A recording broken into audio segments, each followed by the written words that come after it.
peluang. Kecuali Anda melakukan habis-habisan, melakukan perubahan habis-habisan, nggak bisa, Husnul.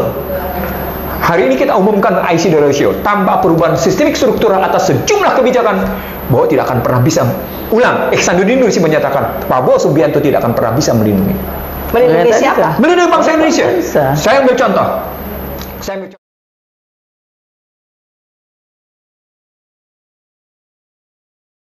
Bismillahirrahmanirrahim. Assalamualaikum warahmatullahi wabarakatuh. Waalaikumsalam.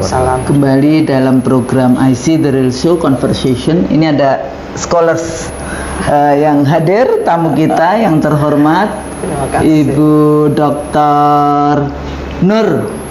Nur Hayati Assegaf. Tapi sama-sama PhD, bukan dokter, cuma saya yang dokter. Kalau itu PhD, itu PhD. Dan Dr. Ihsanuddin Nursi dan saya Fasmaria. Selamat datang nih Ibu Nur Hayati. Nur Hayati. Terima kasih Ibu Husnul.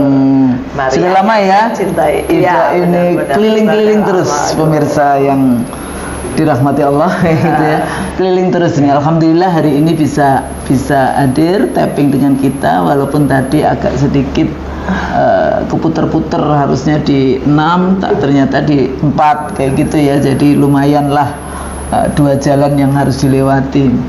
Tapi hari ini Ibu Nur dan Bang Nursi, ini kita juga banyak sekali ya, sudah lama ya nggak ketemu dengan kita ini, Masya Allah, ini pejuang-pejuang pencerdasan kehidupan bangsa. Masya Allah, ya, melalui YouTube itu kan juga berjuang juga gitu. Benar. Berjihad juga mereka. Masya Allah. Mudah-mudahan niatnya itu ibadah kayak gitu kan, amal jariah insya Allah. Dalam konteks ini ilmu yang disebarkan bermanfaat. Amin. Nah, kalau kita melihat, kalau kita membahas tentang tema-tema di dalam program kita IC The Real Show, kan selalu kita bahas tentang global domestik, hubungannya dalam konteks itu. Nah, sekarang ini menarik ya, perkembangan terakhir ini. Dulu sempat kita bahas misalnya perang di Ukraina yang kita katakan itu tidak sebentar, kemudian juga di Gaza ya, mudah-mudahan saudara-saudara kita di Palestina sana Allah segera ijabah ya doa-doa seluruh dunia. Amin. Yang waktu itu ada perubahan bagaimana politik media di seluruh dunia yang dulu dikuasai oleh hanya rezim konvensional, oleh rezim Israel gitu ya, Zionis di dalam konteks itu, terus berubah karena munculnya yang namanya yang seperti kawan-kawan di sini, jadi media sosial yang menjadi alternatif di dalam memberikan narasi-narasi apa yang sedang terjadi. Nah, terakhir kalau kita melihat apa yang sedang terjadi di Bangladesh, Perdana Menterinya akhirnya pergi ya. Betul. Dan itu perempuan Eropa, Hasina. Ya. Kemudian Perdana Menteri sebelumnya akhirnya keluar dari penjara.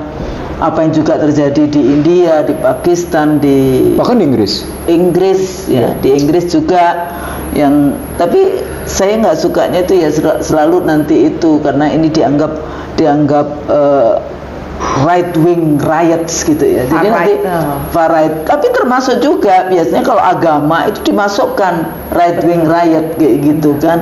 Agama, gerakan-gerakan demonstrasi yang ada itu selalu kerusuhan sayap kanan. Ya, kerusuhan sayap kanan, dan agama dimasukkan kan di dalam pigeonhole sayap kanan itu. Nah, padahal itu nanti ada the radical. Itu ada mananya, Usman? Apa? Ambil jarak antara pemerintah dengan agama. Itu aplikasinya. Akhirnya the separation between state and church. Ambil jarak antara agama, karena dikasih label riot kan, kayak gitu. Right wing riot itu sebenarnya konsepnya adalah pemisahan antara negara dengan gereja, antara negara dengan agama. Iya, betul. Itu konsepnya, aplikasinya, maka mereka menggunakan terminologinya menjadi seperti itu. Nah, tapi kita nanti juga tidak hanya bahas tentang internasionalnya. Kalau kita selain kita bahas juga apa yang terjadi di UN, ya, di UN yang baik itu General Assembly maupun di Security Council, kemudian apa yang terjadi di di Belanda, ICC, ya kan? Terus apa juga yang terjadi di parlemen? Bagaimana parlemen dunia hari ini juga tentang isu Palestina misalnya di dalam konteks itu. Nah, balik lagi kepada perkembangan ini karena Ibu Nur Hayati, Dr. Nur Hayati ini kan baru pulang dari Jenewa. Nah, Jenewa dari Turki. Sebelumnya cerita dulu. Jadi apa ini yang apa namanya isu-isu global yang sekarang yang kemarin dilihat langsung, bertemu langsung dengan kawan-kawan human right ya, isu human right atau apa? Ada beberapa isu ya, ada isu ya yang sekarang terjadi itu tentunya masih yang menghebohkan dalam hal ini yaitu demokrasi, peranannya dengan ekonomi dan keamanan kan gitu, politik dan ekonomi. Nah itu di internasional itu kan begitu ya Bang Husnul ya, Bang Nursi. Karena sekarang ini kan tidak bisa lagi kita bicara bahwa kita sendiri kok, we are global community, kan begitu. Ya sudah nggak ada lagi bicara bahwa ya kecuali Korea Utara masih bisa berani ya dia. Ya masih bisa.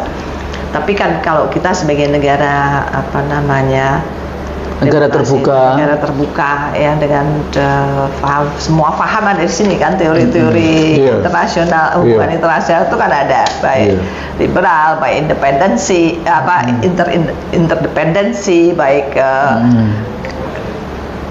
konstruktif dan lain sebagainya itu ada di Indonesia semua kan begitu. Tapi yang benar-benar dipegang itu sebetulnya yang mana gitu. Nah, oleh karenanya kemarin itu seru banget karena kan kejadian di dunia macam-macam ya. Sempat yang bursa efek anjlok sebentar itu kan sampai itu terus isunya apa ini kenapa gitu kan, apa karena kan Ismail Haniah tokoh Hamas meninggal gitu kan, terbunuhnya Ismail Haniah gitu kan, terbunuhnya Ismail Haniah yang membuat semua orang merasa bahwa ini gak ada etikanya gitu kan, bahwa ini dibunuh tidak dalam peperangan kan begitu di Iran. Nah itu cukup mengusik tidak hanya orang Islam gitu maksud saya, karena ini kan peperangan ya.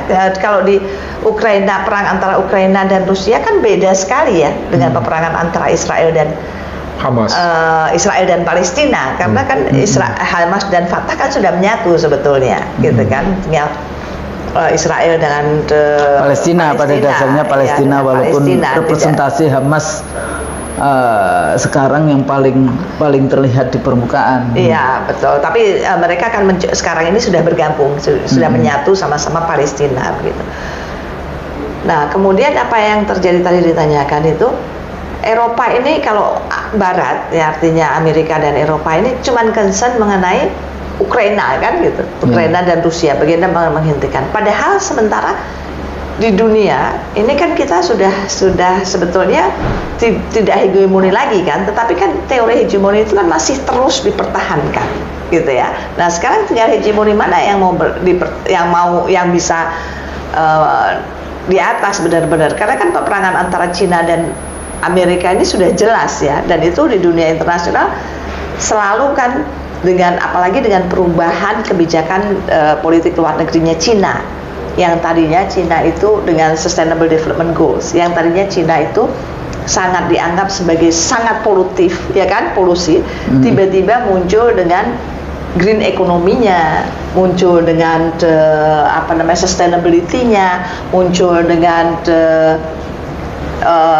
climate change di mana dia mempertahankan green semua, gitu kan. Jadi ini cukup menarik dunia, gitu, karena ternyata kan dibutuhkan teknologi dan lain sebagainya, di mana Amerika yang tadinya merasa nomor satu di ini, tetapi ternyata leading di Cina mengenai green ekonomi, sustainability, electric vehicle dan lain sebagainya. Ini kan produksi Cina itu, Mbak Husnul, Bang Ihsan.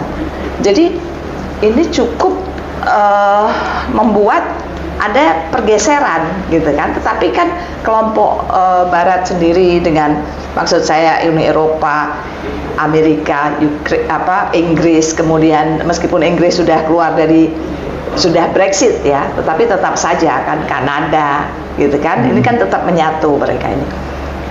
Nah, perubahan-perubahan ini kemudian menyebabkan lumayan juga gitu. Karena kan banyak sekali terjadi misalnya begini,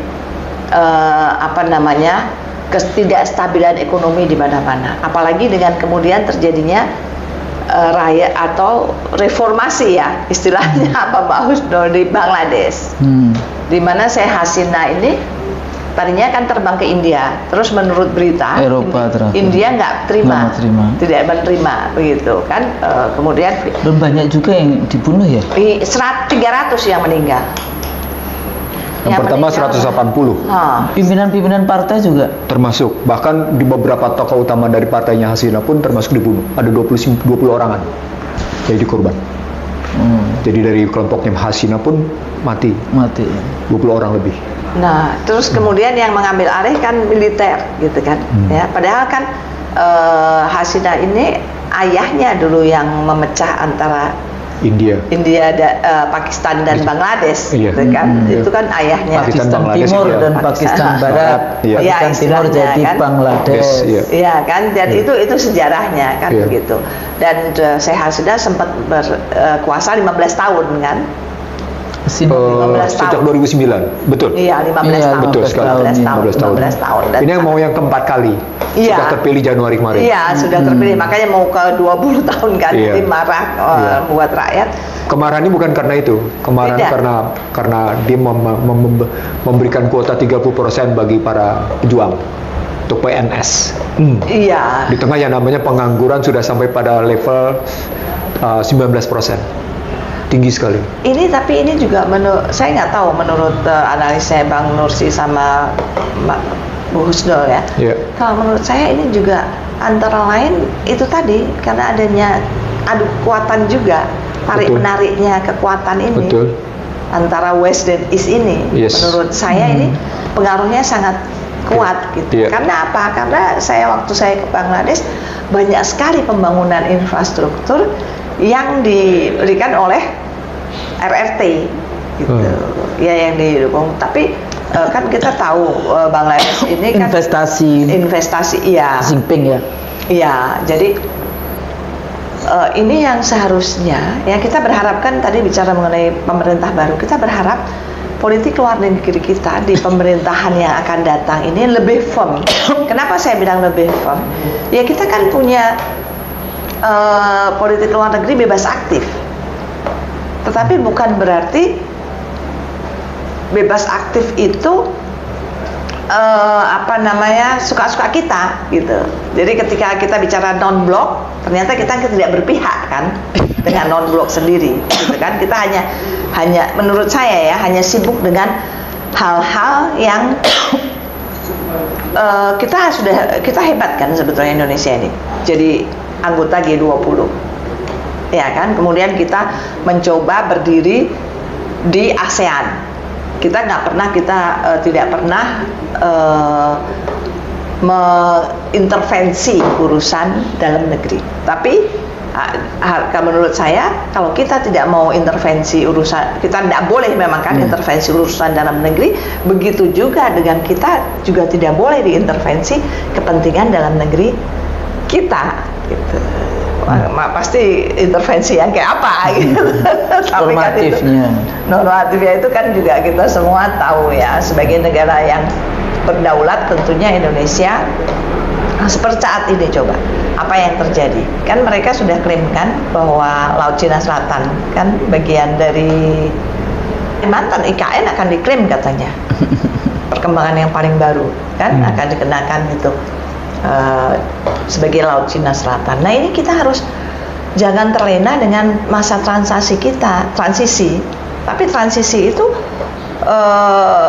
memang ini mungkin saya nggak tahu ya Mbak Husnul ya, mungkin harus mulai dipikirkan ya. Seharusnya di mana-mana di dunia kan begitu presiden terpilih ya terus dilantik gitu ya. Jadi nggak ada transisi segini lamanya, karena itu menurut saya sangat tidak kondusif.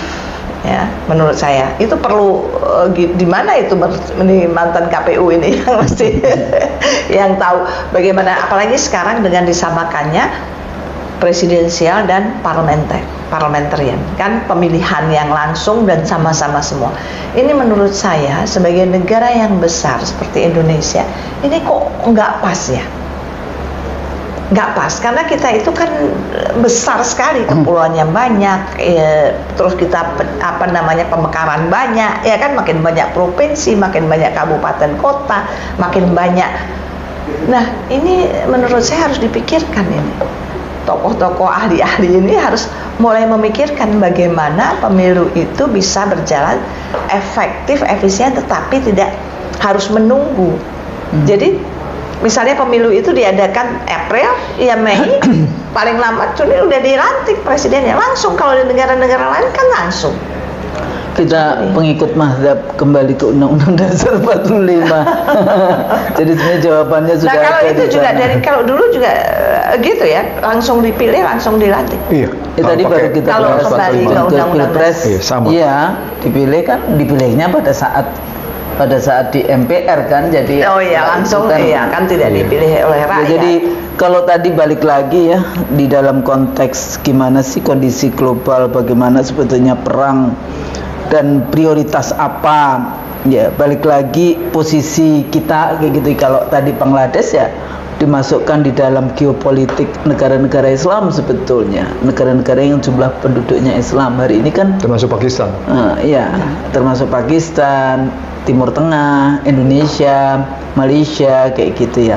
Nah, karena apa? Karena penting kalau kita melihat dari mulai waktu itu bicara tentang perang dingin, ya, Barat dan Timur setelah jatuhnya komunis, maka mereka mulai dengan Islamofobia, ya, siapa nih yang jadi ini di dalam konteks dari mulai zaman penjajahan sampai kemudian sekarang. Negara-negara Islam ini selalu ya dibuat tidak, ya kita dipaksa proyeknya menjadi proyek demokrasi. Demokrasi itu proyek mereka, proyek liberal Barat di dalam konteks itu. Yang kita selalu mengatakan bahwa demokrasi itu universal. Padahal mereka sendiri, scholar sendiri yang radical demokrasi itu miliunya lokal. Jadi nggak semuanya yang namanya model itu universal kayak gitu. Yang universal itu sebenarnya agama Islam dalam konteks itu, ya ayyuhan nas, ya ayyuhalladzina amanu, yang kayak gitu-gitu itu baru universal gitu, ya. Karena yang menciptakan Tuhan, ya, kalau dari Tuhan universal kayak gitu ya. Tapi kalau dari manusia itu semuanya juga lokal. Sangat tergantung pada banyak hal. Jadi kalau Bang Nursi melihat di dalam konteks ini perkembangan tidak stabilnya banyak negara hari ini, ya, rakyat tadi itu ya yang baik di Bangladesh yang sampai harus meninggal, di Indonesia kelihatannya juga aman-aman, mereka merasa aman-aman saja, karena yaitu tadi persoalan pendidikan, persoalan banyak sekali variabel-variabel lain. Kalau tadi dikatakan ekonomi, dikatakan ini, dan cara pandang kita yang sebatas materi kayak gitu ya, itu juga mempengaruhi bagaimana kehidupan. Tapi kita bom waktu, nanti satu saat meledak, ya. Kalau orang Jawa punya apa itu yang namanya amok masa. Jadi kelihatannya baik sampai kemudian meledak amok masa. Itu udah konsep, udah pada level theoretical perspektif di dalam konteks apa yang terjadi di dalam sejarah kita. Lah Bang Nursi melihatnya gimana nih? Kalau saya ngambilnya adalah pertama kita mundurnya kalau pakai Woodrow Wilson kejauhan ya.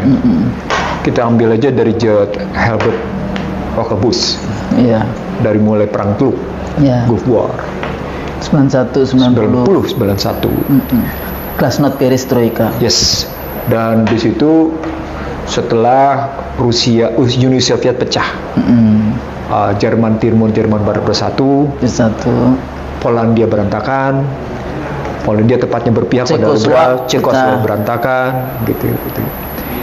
Nah, Amerika merasa perlu untuk dalam tanda petik membiayai dirinya untuk sesuatu yang lebih baru.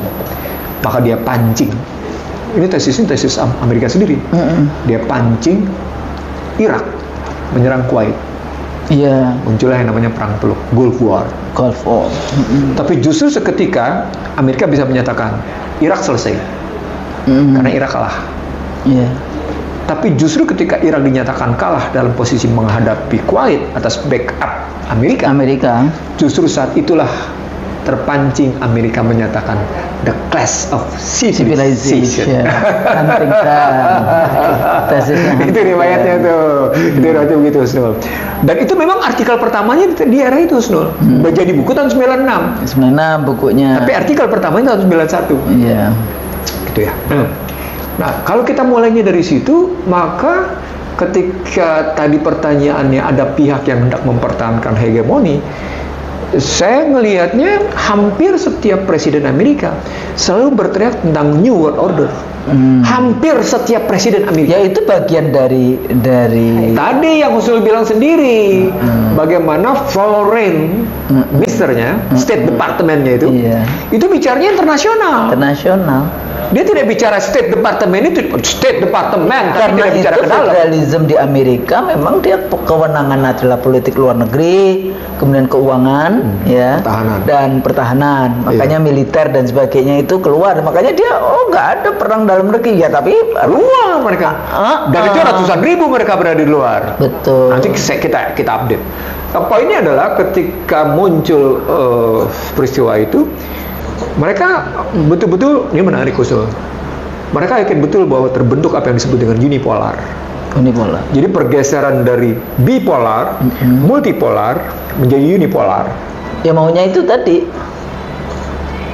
Nah, New World Order. New World Order itu yang saya bilang tadi, hampir setiap presidennya berteriak tentang New World Order. Hampir setiap presidennya. Diksinya selalu bagus kalau tadi bicara tentang MDGs gagal, jadi SDGs. Saya nggak tahu nanti kalau gagal lagi ini jadi apa lagi, ada nggak sudah diomong-omongin di sana? Sudah hampir pasti gagal karena kan kemarin alasannya karena COVID kan, padahal COVID itu kan cuma 2 tahun. Mereka masuk ke green economy. Ya. Emang ada green economy. Green economy. Sekarang juga ada. Sekarang juga dibahas juga green mining. Mining di seluruh dunia itu ya nggak ada yang green. Jadi saya itu kalau economic green ini, kalau liberalisme itu, kapitalisme itu greedy, rakus, kok green mana ada kayak gitu. Ini kan hipokrisi. Oh iya. Ya kan di dunia itu kan hipokrisi. Jadi dia bicara apa, melakukan apa. Desepsi itu. Hipokrisi dan desepsi. Ya kayak kolonialisme. Makanya saya kalau ngomong sama orang barat biasanya kan, itu loh kan Anda yang kolonialis. Iya. Negara saya nggak menjajah loh. Ya, makanya kan sebetulnya ada beberapa negara yang barat ya dalam arti kata yang menganut paham politik luar negeri, hubungan luar negerinya itu konstruktif kan, konstruktif ya kan, dalam arti kata dia masih mempertahankan dengan ada batasan, yaitu hak asasi manusia, nilai-nilai moral gitu kan, seperti Norwegia, Finlandia itu kan masih begitu tuh mereka. Tapi ada ya liberal itu lebih ini lagi kan, kalau liberal kan asasnya cuma kerjasama internasional, terus kepercayaan mereka terhadap organisasi internasional seperti PBB yang dia kuasai hak vetonya gitu kan.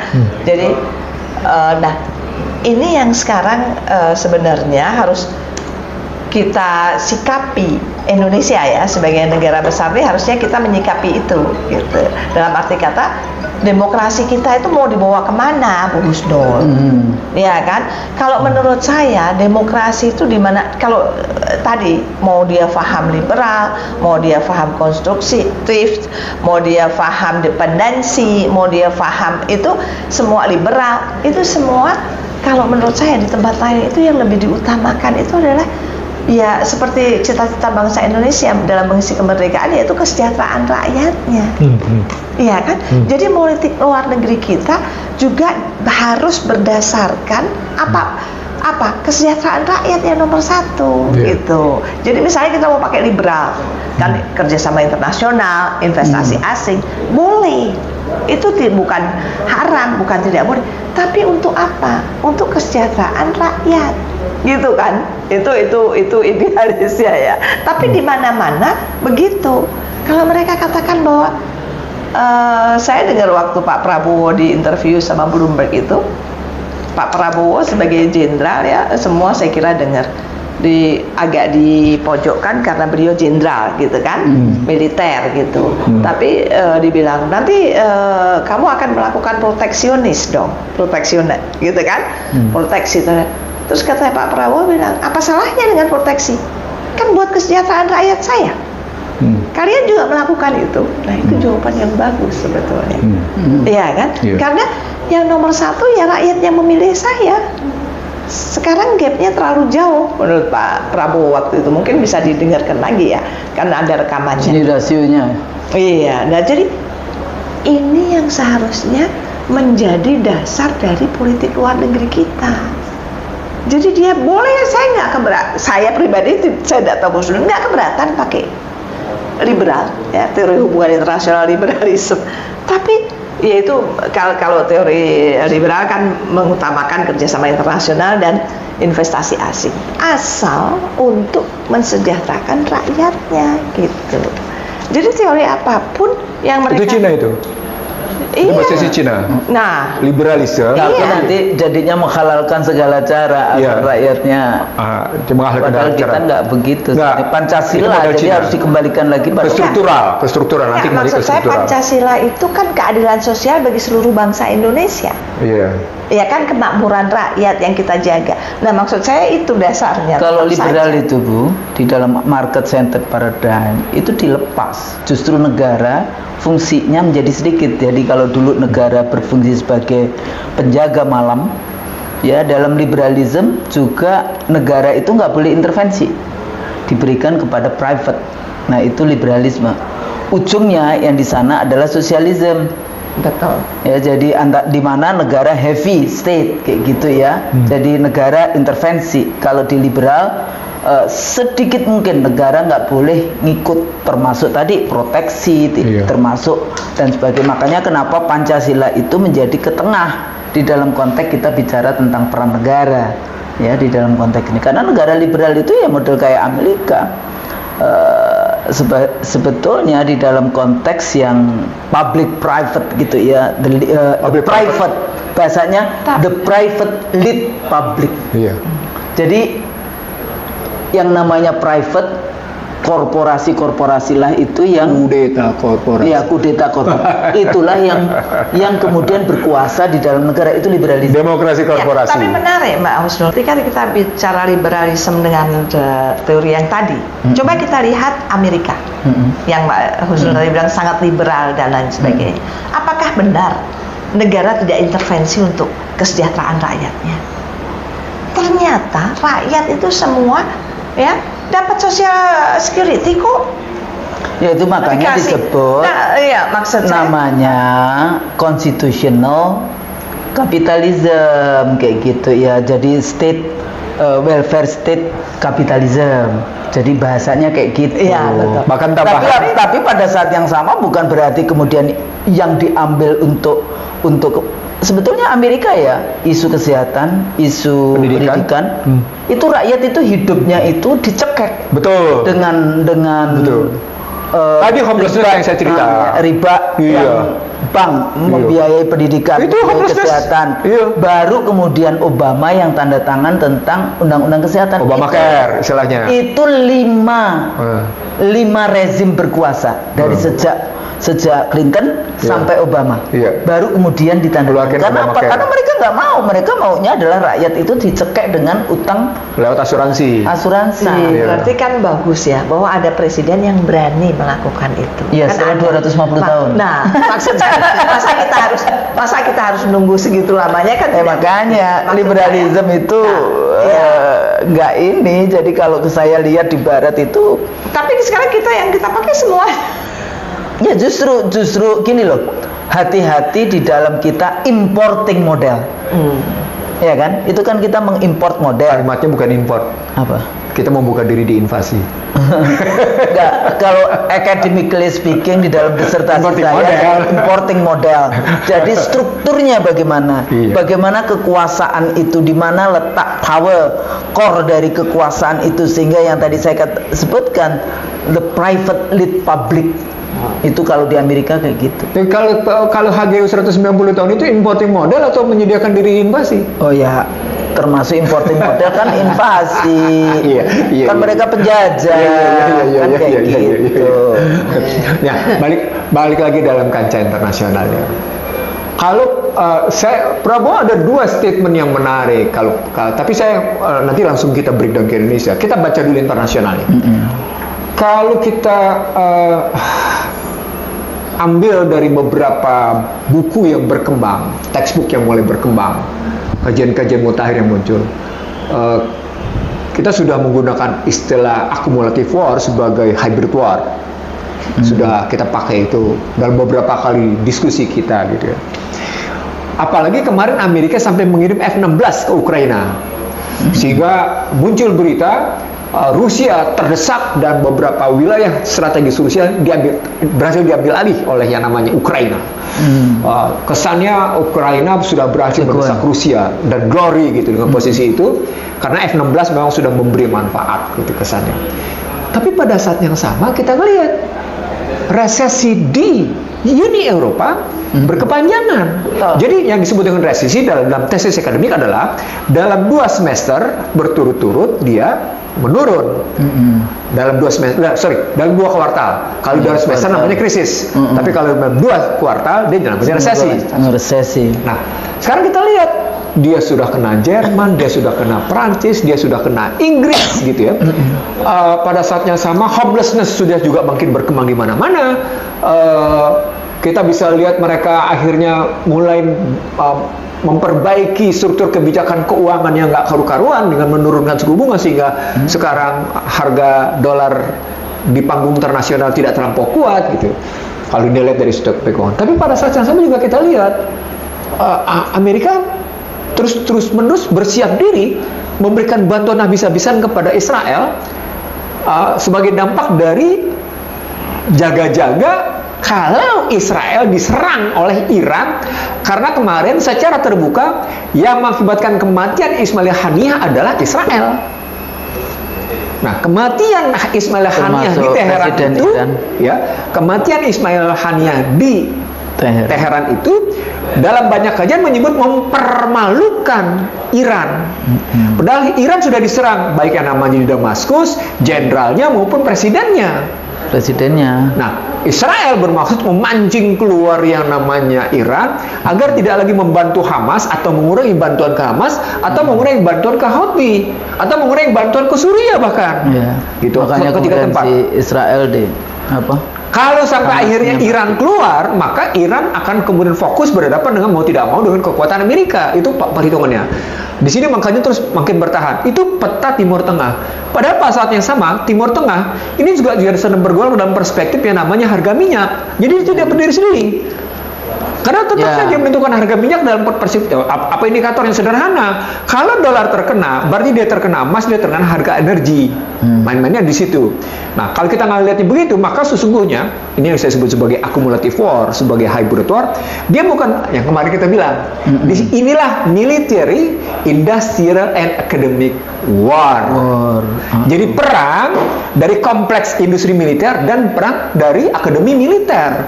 Nah, akademi militer itu bukan seperti yang dikenal itu menyeluruh peperangannya. Jadi melibatkan seluruh kekuatan untuk memenangkan peperangan itu sendiri, bukan pertempuran loh, memenangkan peperangan. Dan disebut dengan pemenangan peperangan hybrid war itu ya. Dalam perspektif geopolitik itu berarti sebuah wilayah yang mereka duduki. Itu konvensional pengertiannya. Tapi dalam konteks IT bukan itu lagi. Bukan siapa yang dominasi? Siapa yang mendominasi dalam praktik sistem? Dan kemudian data itu dipakai oleh siapa? Data centernya dikuasai oleh siapa? Diamankan oleh siapa dan digunakan untuk apa? Itu ternyata ini juga mestinya ya Indonesia itu bisa mengambil. Singapura aja itu kayaknya sekarang ngomongin data center itu ya. Singapura itu moratorium dia. Amerika sebetulnya suka dengan Indonesia karena dia kalau yang dengan Cina dia nggak, yang ditaruh di Beijing banyak datanya juga bocor, ditaruh terus kemudian dipindah ke Shanghai dan akhirnya Jepang kan dengan ininya Jepang. Sekarang Indonesia persoalannya dengan Indonesia data penduduk kita semuanya Kalau kita monggo dibocorkan, silakan diobrak-abrik. Tadi saya bilang mengundang diinvasi. Ya, mengundang diinvasi. Jadi kalau data semua seperti itu. Yang kedua lagi yang menarik tadi ya, bagaimana Putin itu juga mengambil posisi sumber daya alam kan gas. Jadi apapun Eropa waktu itu, ya Ukraina kan ternyata mereka juga negara-negara Eropa Barat, Jerman ya terutama tergantung juga pada Rusia kan di dalam konteks penggunaan energi gas gitu ya. Nah, Indonesia itu kan punya banyak sekali gas.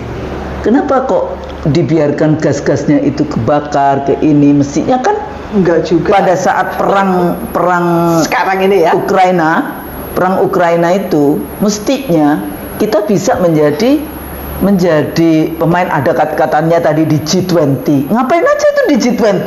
Kenapa tidak? Padahal kalau Uni Eropa tanda tangan tuh bisa 30 tahun itu impor gasnya dari Indonesia. Betul, itu. Tapi nggak dilakukan. Nah kan dulu dilakukan sama Megawati jualan gas. Dulu dilakukan oleh Soeharto. Megawati pernah menjualnya. Iya, tapi enggak ya Cina ini dalam konteks itu. Bu Mega. Nah, jadi kalau kita balik lagi ke situ, posisi kita udah nikel diambil, ini diambil, hutan dihabisin, emas diambil, minyak diambil. Nah, jangan melebar dulu. Mari kembali lagi dalam kancah global. Belum selesai kita bicara. Karena kita mesti bicara Timur Tengah nih. Yeah. Kita mesti bicara Timur Tengah, Eropa. Kita belum bergerak ke kawasan keributan di kawasan Asia Timur, Asia Tenggara, bahkan kalau Cina Selatan. Indo-Pasifik mesti harus dicatat. Indo-Pacific Economic Forum. Yang di dalamnya dituding oleh Cina sebagai upaya Amerika mempertahankan dominasi di kawasan Asia, khususnya Asia Tenggara. Dan itu terbukti bagaimana NATO membangun kantor baru di Jepang dan di Korea Selatan. Itu menarik sekali. Makanya kemarin kan kita kan ada juga kan parlemen mengadakan Indo-Pacific Parliamentary Forum kan. Setelah itu nanti next ini pemerintah Indonesia, makanya itu harusnya kan kita bicara global, harusnya itu kan dimanfaatkan sebaik-baiknya untuk kepentingan rakyat, untuk kedaulatan negara, bukan untuk yang lain begitu kan. Nah, sekarang kita juga Asia Afrika, mau ada meeting juga Asia Afrika. Saya nggak tahu ya Bang Ihsan, Bu Husnur ya, sebetulnya kita itu tahu gitu kalau kekuatan di Afrika itu kan sangat mengingat Indonesia gitu ya, sangat dekat maksud saya, tetapi kita kurang memanfaatkan itu. Bahkan setahu saya dulu itu Sudan itu kan bukan negara maju ya, negara, tapi dia membiayai, dia menyediakan banyak sekali beasiswa untuk orang Indonesia di Sudan, untuk sekolah di Sudan. Tetapi in return nggak ada itu Indonesia. Sekarang ada.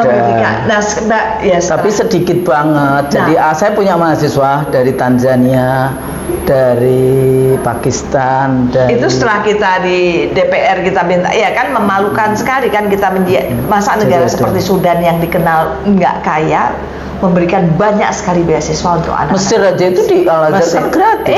Iya. Nah kita itu mahasiswa Indonesia di Al-Azhar itu gratis. Nah kita tahu bahwa pendidikan di kita ini bukan merupakan nomor satu, padahal di mana-mana pendidikan itu kan nomor satu. Ya, pendidikan itu adalah pilar pertama dalam kesejahteraan rakyat, ya kan. Tetapi di kita coba lihat sampai hari ini saja, bagaimana justru ditempelin atau diberikan yang nggak benar. Jadi misalnya yang diurus apa? Pemberian kontrasepsi. Saya nggak ngerti cara berpikir. Anak sekolah. Itu bagian dari perusahaan pendidikan. Coba. Enggak, ini menyedihkan. Padahal dari dampak dari daring, ya itu kan banyak anak-anak SMP yang hamil di luar menikah, sehingga banyak. Nah, karena itu terus mau dikasih kontrasepsi. Permintaan orang tua untuk menikahkan di bawah umur sesuai dengan undang-undang perkawinan, yaitu karena lagi-lagi balik lagi budi pekerti, akhlak dan akhlak mulia istilah. Akhlak mulia itu tidak mendapatkan pendidikan itu. Saya balik lagi karena sudah balik lagi ke terjemah ke Indonesia, saya balik lagi ke Pasifik. Saya ingin mengingatkan Bu Husnul, Bu Nur, Indo-Pasifik itu kata ganti dari kegagalan Demokrat menggagas Trans-Pacific Partnership. Kalau untuk kawasan Atlantik, Kalau APEC dia cuma sekedar forum kongko-kongko. Ya, Kongko-kongko di kawasan Asia Pasifik. Tapi kalau Indo-Pasifik dia memang kata ganti dari Trans-Pacific Partnership yang digagas oleh Obama gitu ya, dalam rangka ngebangun blok-blok perekonomian. Gitu. Nah, TPP-nya ditengarai oleh berbagai kalangan sebagai makin lancarnya kudeta korporasi. Jadi di beberapa kajian yang muncul, trade and investment, trade and investment di partnership di NATO di Atlantik itu juga dilihat sebagai ini nggak bisa, ini ada problem besar. Problem besarnya adalah dia membuka jalan bebas tanpa hambatan bagi kokohnya korporasi-korporasi global menguasai Atlantik dan Pasifik. Itu diprotes habis-habisan di kawasan Amerika. Nah, kebetulan kasus Amerika dalam menghadapi Cina itu memang tidak menemui jalan keluar yang menguntungkan bagi Amerika. Mereka surut. Mereka munculkan gagas baru dengan nama Indo-Pacific Economic Forum. Untuk militer, mereka bikin Indo-Pacific Militer, segala macam muncul di situ. Nah, Indo-Pacific Militer itu yang November tahun lalu ketika Bo bilang, your enemy is not my enemy. Kata Bo, ngomongnya begitu waktu dia pidato di itu, yang kemudian memancing para petinggi militer Cina dan Washington itu saling berdebat keras akar-akaran di Singapura di Hotel Shangri-La itu gitu ya. Nah, yang menarik dari pergeseran ini menyatakan sesungguhnya kelihatan cerita Asia Tengah, cerita Asia Timur yang terfokus kemudian pada Asia Tenggara. Kan kalau di era Obama kita selalu ingat ada East Asia Summit. Ya, ingat ya? East Asia Summit yang merasa sebagian negara terganggu karena penempatan 25.000 pasukan marinir di Australia. Sehingga dipindahkan ke kawasan Asia Timur. Enggak, Timika, kawasan itu dalam mereka menguasai Laut Cina Selatan. Laut Cina Selatan dalam rangka itu gitu. Nah, itu dinyatakan oleh namanya Martin Natalegawa bahwa kawasan itu terganggu karena penempatan 25.000 pasukan marinir itu, dan kemudian Martin Natalegawa ditegur oleh Obama di depan SBY gitu ya. Pemberitaannya baru muncul kemudian di Jakarta Post, padahal di New York Washington Post, New York Times sudah muncul beritanya. Tapi poinnya adalah ada pergeseran menarik secara global ketika kita melihat Cina yang bukan saja melakukan peperangan perekonomian, perang dagang iya, perang nilai tukar iya, perang ICT iya, perang ekonomi manusia, iya, perang SDM, perang manusia iya juga di situ. Migrasi. Yang kita bilang connectivity war. Yeah. Oke. Nah, sekarang kalau kita melihatnya begitu, maka bisa kita lihat sekarang. Oh, ternyata 2008 itu berdampak panjang. Itulah disebut pada periode Black Monday 24 Agustus 2015 disebut di situ berakhirnya era unipolar. Menjadi multipolar. Tapi itu pun nggak lama kemudian karena dia hanya berhasil memukul segelintir negara, dalam hal ini cuma Rusia dan Cina. Dan Cina juga tidak terlampau terpukul. Mereka bilang the end of hyper multipolar. Jadi berakhirnya juga era hyper multipolar. Kenapa? Karena Cina serta-merta membangun sistem pembayaran sendiri. Rusia serta-merta membangun sistem pembayaran sendiri. Muncullah BRICS mulai. Di bersamaan dengan kemunculan Belt and Road Initiative. Artinya kancah peperangan ini masih berlanjut. Jadi perang militernya oke, perang ekonominya oke, perang ICT-nya oke, perang dagangnya oke, perang nilai tukarnya oke, berlanjut semua terus menerus. Baru kemudian kita tanya, Indonesia di mana ya? Indonesia tidur. Jadi Indo-Pasifik misalnya ya, itu ekonomi yang lewat di choke points Malacca Strait aja, itu ekonomi 40 sekian persen ekonomi dunia itu di situ. Makanya kenapa Singapura, Cina juga sangat berkepentingan kan dengan Malacca Strait. Tapi kalau tadi dikatakan apa namanya kondisi bagaimana dunia, sebetulnya kan ya sejak Tordesillas Zaragoza dan Tordesillas. Saya terusin Husnul, karena Husnul bicara choke point di Malacca, saya mau informasikan gini Husnul. Cina sadar bahwa sesungguhnya penguasa Selat Malaka adalah Amerika melalui Singapura dengan cara menempatkan Paya Lebar sebagai pusat untuk pengisian logistik bagi armada ke-7. Dalam bahasa lain, armada ke-7 akan menuju Paya Lebar. Dengan bahasa lain, armada ke-7 selalu mengawasi Selat Malaka untuk kepentingan Singapura, tapi sekaligus kepentingan Amerika. Cina sadar ini. Maka di Thailand dibangunlah Selat Keras namanya. Yang menarik, Selat Keras ini sudah dalam hitungan saya berapa tahun? 8, hampir 10 tahun. 8 tahun. 8-10 tahun. Itu nggak selesai Selat Keras. Siapa yang diganggu? Thailand, karena melalui Thailand. Sama seperti soal bagaimana pipa dari Myanmar yang harus dialirkan dari Iran ke Cina. Ini pun menjadi masalah. Iya, tapi katanya masalah keamanan, jadi dan lebih mahal jatuhnya. Sama seperti juga akhirnya pipa dari Rusia yang batal ke Jerman. Gitu kan semuanya dibatalkan. Iya. Apa poinnya? Jadi peperangan infrastruktur IT kalau Huawei dibatalkan, perang infrastruktur energi dibatalkan, perang infrastruktur pangan juga dibatalkan. Yang mereka masih bisa bertahan di mana sekarang? Masing-masing di keuangan. Tapi ikut dengan militer. Lagi-lagi pertanyaan, Indonesia di mana? Sebetulnya bisa diambil itu kan persoalan dengan choke point itu kan vessel, jadi kapal-kapal yang lewat yang tiap hari berapa? Sampai ratusan itu ngambil air, ngambil makanan, Singapura semua. Enggak, itu paling tidak ada yang disebut dengan fee kawasan. Ya, iya, fee kawasan. Fee kawasan. Indonesia itu, Singapura itu bisa setiap tahun datanya itu mahasiswa saya yang bikin tesis itu sampai 40 triliun untungnya. Indonesia cuma 1 triliun, padahal kita punya yang paling panjang.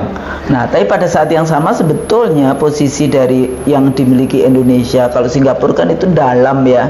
Nah, sebetulnya ada kalau mau disubstitusi dipindahkan ke mana itu Tanjung Pinang ya. Tanjung Pinang itu yang Riau Kepulauan. Iya, Tanjung Pinang. Di situ katanya juga sebetulnya bisa kapal-kapal itu kan ini urusannya itu kapal timur ada barat. Gas yang besar dari situ ke Singapura juga di Tanjung Pinang. Iya. Ya belum jalan. Yang sekarang itu katanya sedang diteliti, tapi sebetulnya saya dulu penelitian yang di Bangka Selatan itu, Bangka Tengah atau Bangka Selatan itu penelitian Belanda banyak sekali, lengkap mereka itu. Alki 1 maupun yang ini kan sebetulnya kita kembali lagi kan maritim di era penjajahan dulu. Nah, ketika masuk di era maritim penjajahan dulu itu Silk Road. Tapi Silk Road kan bukan di laut, di darat. Justru sekarang Cina memperluas. Tapi dia masih menggunakan sejarah Silk Road. Itu menarik, Bang Ihsan tadi tanyakan Singapura seperti ini, Indonesia di mana? Sebetulnya Indonesia bisa memanfaatkan. Bisa. Itu apa? Dengan apa? Batam. Ya, Batam sekarang kan Singapura itu udah selesai. Bang Ihsan, nggak bisa reklamasi lagi. Sudah terakhir sudah segitu itu dia nggak akan reklamasi. Nah, kemana dia akan pergi? Nah, sekarang kan tahu kita Batam kan next to Singapura. Nah, kalau Indonesia mau menggunakan sebaik-baiknya ini Batam untuk kepentingan Indonesia, kepentingan ekonomi kita bisa jadi Batam kan sejak zaman Habibie Suharto udah gagal. Iya, sekarang ada 21 proyek strategis di Batam. Nah, kalau kita mau bukan kemudian Batam nanti misalnya disewakan atau Batam tapi dimanfaatkan sebanyak-banyaknya untuk tadi yang Bang Ihsan bilang untuk mengimbangi Singapura. Jadi cross. Karena kan semuanya sekarang di Singapura. Di Singapura sudah selesai, pembangunannya sudah selesai, sudah nggak bisa reklamasi lagi, sudah selesai. Dan di mana mereka mau memperluas itu semua? Ya tidak ada lain kecuali kalau kita bisa memanfaatkan sebaik-baiknya kepentingan kita di zona ekonomi kita di Batam. Kita bangun yang memang untuk menjaga kedaulatan, bukan sebaliknya. Jadi ada dua posisi tawar kita yang andai kata kita membangun matrikulasi strengthening point, poin penguatan, bukan weakening point, bukan poin pelemahan. Itu di jalur Malaka sampai ke Laut Cina Selatan, bahkan sampai ke Natuna. Natuna, Tanjung Pinang tadi itu dan seterusnya. Posisi situ. Tapi aneh sekali ketika keluar pernyataan itu ikan mereka ngalir ke kita gitu. Iya, itu diambil ya. Mereka ngeburu ikannya karena ikan itu argumentasi yang tidak logis, mengada-ada dan menunjukkan kualitas kepemimpinan. Dan itu bukan nasional loh. Saya harus mengatakan pada IC the ratio, itu bukan pertunjukan kualitas kepemimpinan nasional, itu pertunjukan kualitas kepemimpinan internasional. Kenapa? Karena Laut Cina Selatan sudah menjadi perhatian internasional, gitu loh ngelihatnya. Dan itu dijawab dengan model kayak gitu, model canda yang sama sekali tidak high joke high intelektual, low joke low intelektual. Gitu loh Husnul ngelihatnya. Jadi kalau kita ngambilnya begitu, saya ingin mengatakan begini, saya terusan dalam sudah ya Allah, ngomongnya gimana ya, karena udah lama sekali. Jangan-jangan ini betul-betul in the middle of nowhere gitu loh. In the middle of nowhere nih kita nih, nggak jelas nih. Iya. Ya, tadi kan Bang Ihsan bicara tentang Mbak Husnul juga, Bu Husnul juga bicara tentang bagaimana Cina, ya SDM-nya Cina. Coba perhatikan, Cina itu sebelum apa selalu Cina ada di mana-mana. Ya, jadi sumber daya manusia. Coba kita perhatikan dari zaman dulu. Ya, sekarang kita sedang di begitu kan. Awalnya pasti Cina itu mengirim sumber daya manusianya ke mana-mana. Di Afrika juga banyak kan, di Asia di mana-mana. Karena penduduknya memang banyak. Kan padahal sempat mereka bikin kebijakan bahwa satu keluarga satu anak kan, tapi habis itu dilepas setelah itu. Ini menarik sekali kalau kita bahas sumber daya manusia. One child policy itu kan pernah mereka ini kan lama karena terlalu banyak, tapi setelah itu mereka buka kembali ya dengan apa? Dikirim lagi. Bayangkan kalau kita sempat, Bang Ihsan ingat nggak, Bu Nurul pasti ingat ya, Mbak Nurul, waktu Mbak Nurul pasti Husnul pasti ingat, ketika ingat nggak di Paris, di mana-mana banyak sekali Chinese yang queuing di Louis Vuitton sampai diusir-usir sampai begitu kan, sebelum mereka meledak begini, karena mereka kan prinsipnya ya tiru ATM itu apa? Tiru, pokoknya dia ambil, dia tiru, dia pasarkan, gitu, dia jual kan gitu. Tapi itu memang kenyataan, dan mereka nggak ada itu bilang bahwa kayak kita sedikit-sedikit orang, ya ampun, kebijakan itu Bang Ihsan, itu sumber daya manusia. Kenapa mereka begitu? Karena mereka dilindungi oleh negaranya, begitu ya.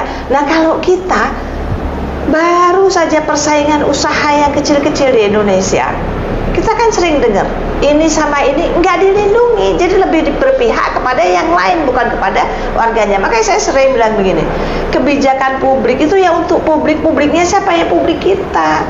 Kebijakan publik itu semua dibuat ya untuk rakyatnya. Nah, kalau Cina coba lihat dikirim sekarang berapa banyak coba yang masuk ke Indonesia, mereka turis, mereka kerja, mereka ini semuanya ada kan. Nah kalau kita nggak mencoba, kita kan jadi bagian dari dunia. Jangan kita cuman diam jadi penonton, tapi kita sudah aktif. Bagaimana kita, nggak apa-apa kok. Jadi kalau di dalam konsep perspektif teori pendekatan, ya model liberalism ala Amerika, itu juga negara yang tadi ya, negara juga protect their own interest di luar negeri. Nah, di dalamnya mungkin dia berantem ya antar para bandar itu, antar para oligarki ekonomi di luar negeri. Kalau kita misalnya ada company Amerika yang investasi di Indonesia, maka yang tanda tangan setuju mereka nggak akan bangkrut, karena yang kalau sampai bangkrut itu Presiden Negara Republik Indonesia yang harus membayar. Jadi itu ada undang-undang. Makanya kenapa salah satu dari dominasi kekuatan dunia seperti dalam bukunya John Perkins itu adalah Kongres, karena melalui Kongres lah itu pasal-pasal itu dibuat. Nah kalau Cina itu di pendulum satunya lagi, negara memang yang melindungi, tapi tidak hanya cuma di luar, juga di dalam. Makanya seringkali dilihat, oh iya bisnis ini, enggak, kalau di state center tetap negara yang berkuasa kayak gitu.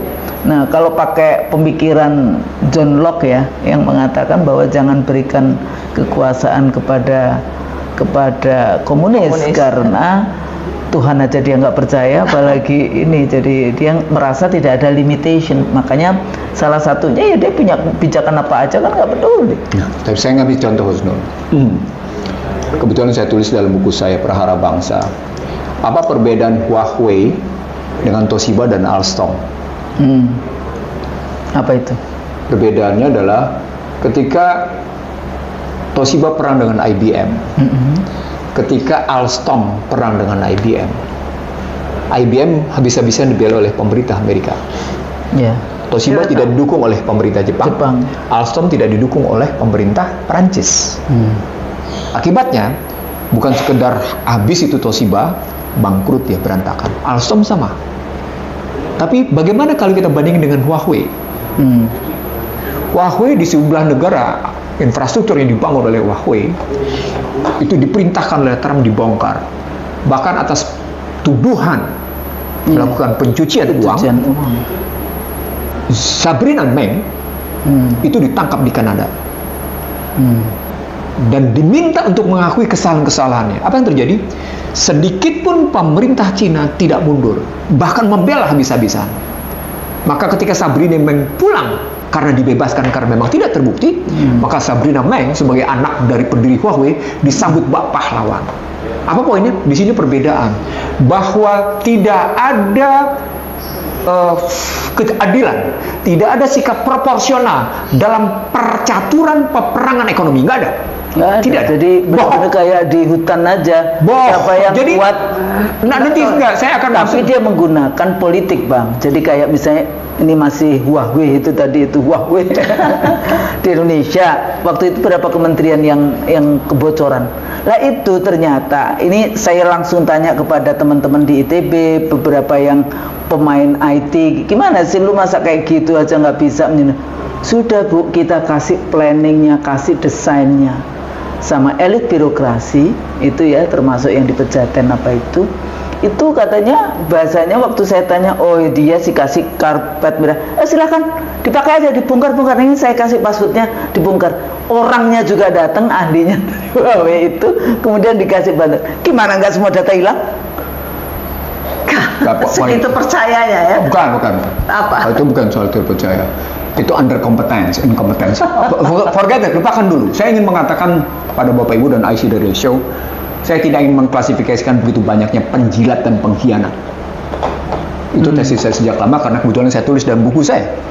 Kita belum merdeka dan selamat datang di negeri amburadul. Tapi saya mengatakan begini, dari percaturan Huawei dan kemudian Huawei bangkit kayak gitu dan kemudian Cina tetap memenangkan pertarungan perang chip war. Terbukti terakhir bagaimana Amerika melarang high gitu ya, bandwidth memory tree untuk diekspor dalam rangka pertarungan chat GPT AI 4 bahkan 5, itu membuktikan bahwa tidak ada peperangan perekonomian yang fair. Tidak ada.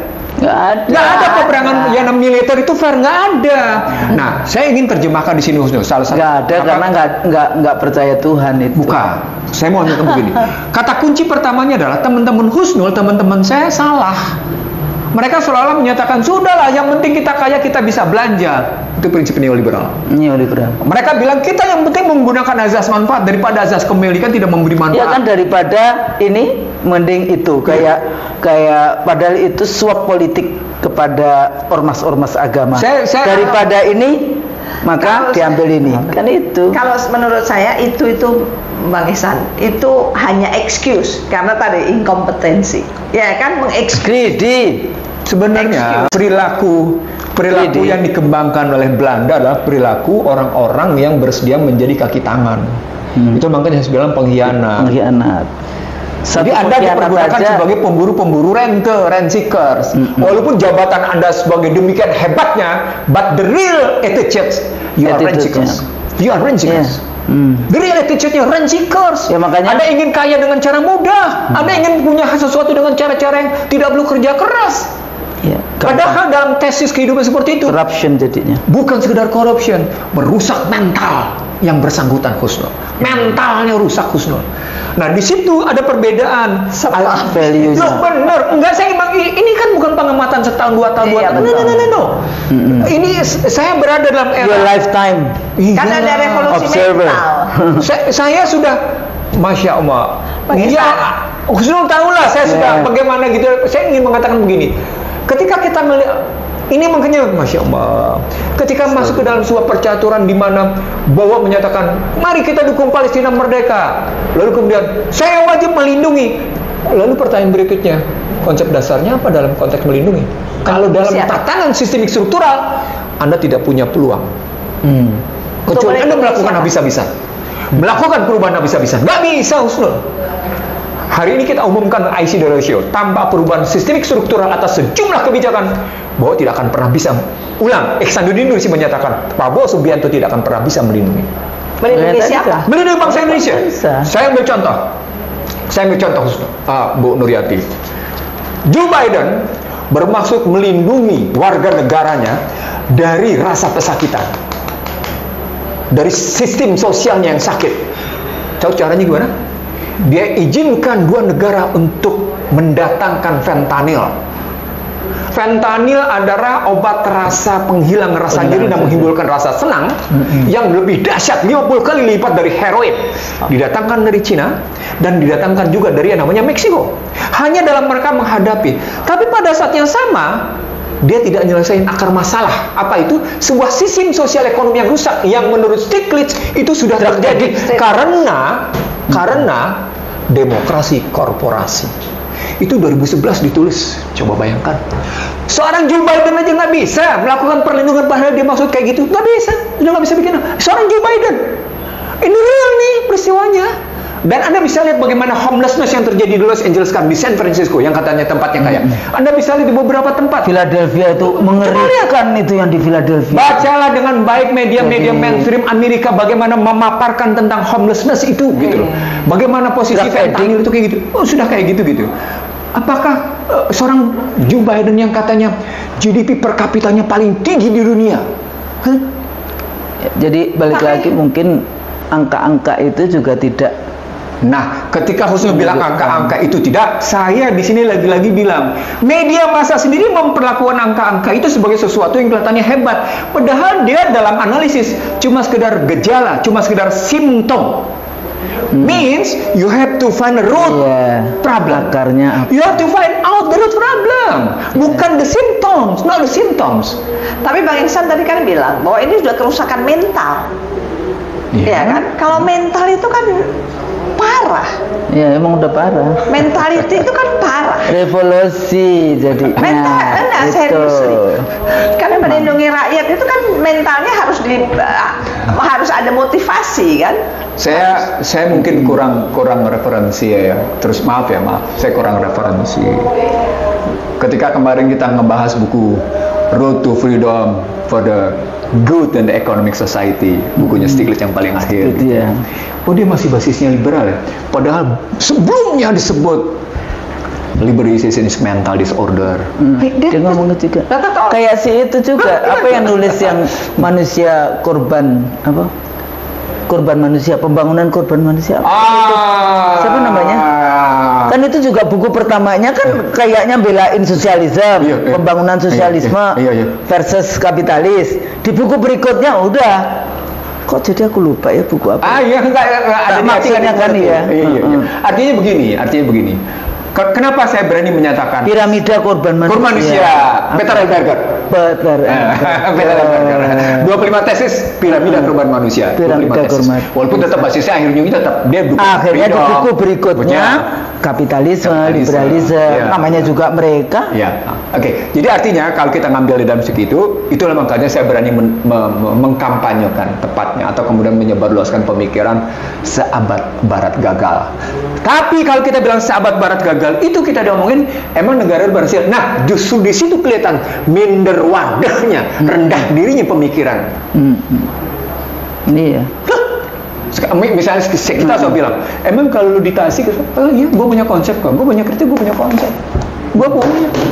Ya, para pendiri bangsa kita dulu bicara tentang Pancasila kan sebetulnya dengan bicara tentang pasal 33 Undang-Undang Dasar 45 minus ayat 4 ya, yang ayat 4 kan kerja Sri Mulyani dan kawan-kawan. Ya, disusupkan di situ sebetulnya pada level diskursnya pasal-pasalnya ada, cuma bagaimana kemudian, tapi cara Barat di dalam konteks ini kan dia masuknya yang perang tadi kan kemudian beri beasiswa sekolah di Berkeley sehingga jadi mafia Berkeley, mafia Chicago, mafia Barat, yang lain-lain itu.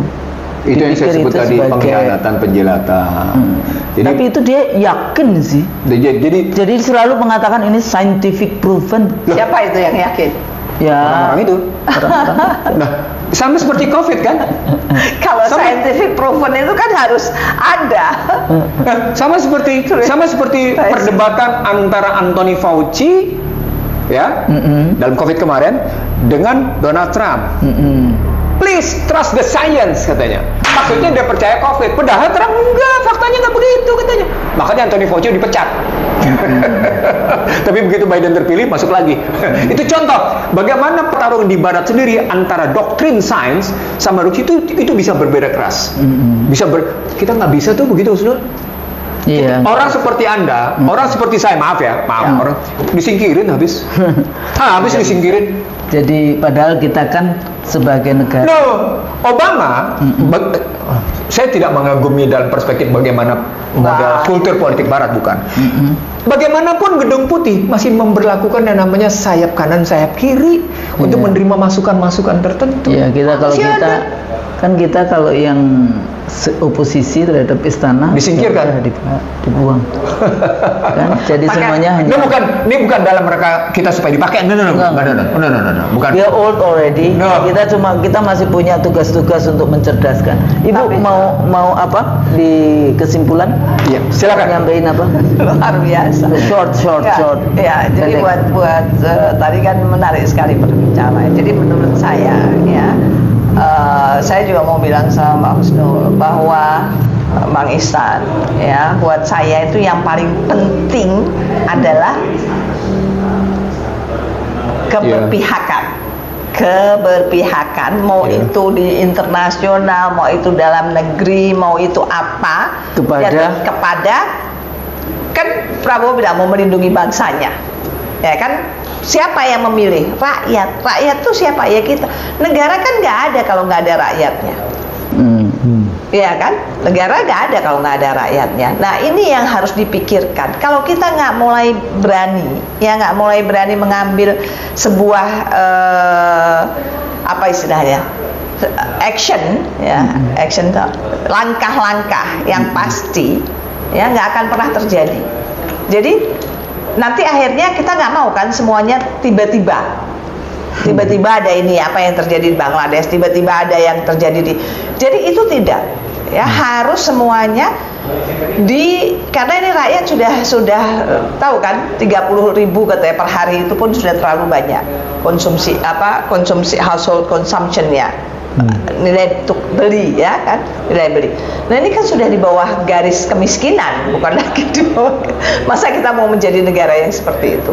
Jadi buat saya, ayo, ini kita masih punya harapan ya, kita berharap transisi masih ada harapan. Oh iya. Ya, mudah-mudahan. Kita selalu sebagai orang yang beragama tidak boleh putus asa. Nah, ada Bang Ihsan, ada Mbak Husnul, ada yang lain-lain ya, dan saya yakin itu bisa kita lakukan ya. 5 tahun ke depan insya Allah jauh lebih baik ya, kita ambil pelajaran dari hari ini untuk menatap masa depan yang lebih baik. Itu saja dari saya, Bang Husnul. Terima kasih. Menarik ini saya lihat saya ngikutin blogging teologi ya, ini ada berita dia tulis Texas to become the first American state to ban Syariah law. Terus ada yang nanya what exactly are they banning?